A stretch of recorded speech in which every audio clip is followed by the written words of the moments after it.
आई एक आशीर्वाद.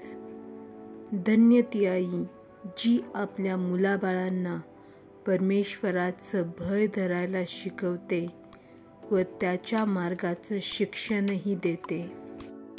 आपली संतती उदरात असतानाच त्याला परमेश्वराच्या वचनाचं बाळकडू पाजते. आपल्या संततीस आपल्या जिवंत देवावर विश्वास ठेवायला शिकवते. तीच ती आई जी आपल्या मुलाबाळांच्या आशीर्वादाचंही कारण बनते. योग्य वयातच ती आपल्या मुलांस म्हणते, माझ्या मुलांनो, तुम्ही दुर्जनांच्या मसलतीने चालू नका, पापी जणांच्या मार्गात उभे राहू नका, निंदकांच्या बैठकीतही बसू नका, तर तुमचा देव परमेश्वर याच्या नियमशास्त्राचं तुम्ही रात्रंदिवस मनन करा आणि त्यातच तुम्हाला हर्ष होवो असं जीवन तुम्ही जगा. म्हणजे तुमचा देव परमेश्वर तुम्हाला त्या झाडासारखं बनवेल जे पाण्याच्या प्रवाहाजवळ लावलेले असते. परमेश्वर तुमचा देव तुम्हाला हंगामी फळ देणाऱ्या झाडासारखा बनवेल. अशा झाडासारखा तो तुम्हास बनवेल की ज्याची पाने कधीही कोमेजत नाहीत आणि परमेश्वर तुम्ही हातात घेतलेल्या प्रत्येक कामाला सिद्धीस नेईल. भयविरहित जीवन जगायचं तरी कसं, ती आपल्या मुलाबाळांना ते प्रगट करते. ती त्यांना सांगते की तुमचा देव परमेश्वर हा तुम्हास कवचाप्रमाणे आहे. दैवी संरक्षण हा तुमचा वाटा आहे. स्वतः प्रभू येशू ख्रिस्ताचं पवित्र रक्त तुमच्या सर्वस्वाभोवती आहे. दिव्यदूतांचा पहारा तुमच्या संरक्षणासाठी आहे आणि याच कारणास्तव तुम्ही कधीच भिवू नका. तुम्हाला जर भ्यायचंच असेल तर आपल्या सर्वसमर्थ सेनाधीश परमेश्वराचं भय बाळगा आणि इतर कुठल्याच गोष्टीला, कुठल्याच व्यक्तीला तुम्ही घाबरू नका. कारण तुमचा देव परमेश्वर हा तुमच्या भोवती व तुमच्या सर्वस्वाभोवती कवचाप्रमाणे आहे. परमेश्वर तुमचं गौरव आहे. तो तुमचं डोकं वर करणारा प्रभू आहे. ती आपल्या मुलांना हेही शिकवते की माझ्या मुलांनो, तुम्ही देहाची वासना, डोळ्याची वासना व संसाराची खुशारकी यांपासून दूर राहा आणि आपला देव परमेश्वर याच्याच भजनी लागा.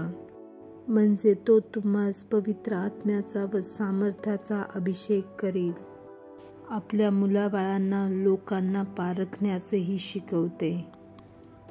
जसं की कुणासमोर किती, काय व केवढं बोलायचं ते तर शिकवतेच.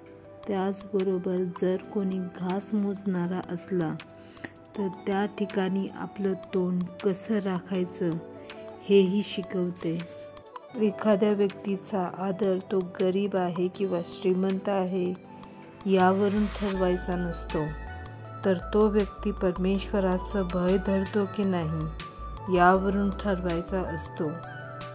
तुम्हाला कोणी बघो किंवा न बघो, तुमचा देव परमेश्वर याची नजर नेहमी तुमच्यावर आहे आणि याच कारणास्तव जे नीट व योग्य आहे तेच तुम्ही करा.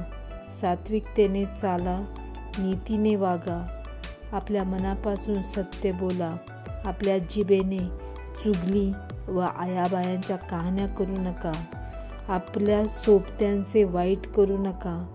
जे तुमच्यावर उपकार करतात त्यांच्या उपकाराची फेड अपकाराने करू नका. त्याचबरोबर परमेश्वराचं भय बाळगणाऱ्या प्रत्येकाचा सन्मानच करा आणि जो कोणी अधम, जो देवाच्या वचनानुसार चालत नाही त्याला आपल्या आयुष्यामध्ये कधीच इज्जत देऊ नका, तर त्याला तुच्छ लेखा. जी शपथ तुम्ही व्हाल, जे शब्द तुम्ही एखाद्याला कबूल केले आहे ते शब्द पूर्ण करण्यासाठी पूर्ण सर्वस्वाने काम करा. तुमचा शब्द हाच तुमची ओळख असावी. आपला पैसा वाढीदिरीला लावू नका. कुठल्याच प्रकारच्या लाचलुचपतीच्या गोष्टींमध्ये पडू नका. लालचीपणामुळे कुठल्याच प्रकारच्या फसवणुकीच्या ज्या स्कीम असतात त्यांच्या मार्गामध्ये फ्रीच्या पैशाच्या आहारी जाऊन आपलं सर्वस्वाचा नाश करून घेऊ नका. अशा प्रकारच्या व्यावहारिक गोष्टींचं ज्ञानही ती आपल्या मुलाबाळांना देते आणि याच कारणास्तव तिची मुले बाळे उठून तिला धन्य म्हणतात. अशी ही आई. अशा या सुज्ञ आईला व तिच्या विचारसरणीला सलाम. प्रत्येक सुज्ञ आईसाठी अंतःकरणातून निघालेला हा आशीर्वाद. परमेश्वर तुम्हास आशीर्वादित करो व तुमच्या सर्वस्वाचे रक्षण करो. परमेश्वर आपला मुख प्रकाश तुम्हावर पाडो व तुम्हास कृपा प्राप्त होवो. परमेश्वर आपले प्रसन्न मुख तुमच्यावर करो व तुम्हास दैवी शांती, आनंद, स्वस्थता यांचा वाटा प्राप्त होवो. परमेश्वर तुम्हाला या भूतलावर पूर्ण आयुष्य देवो.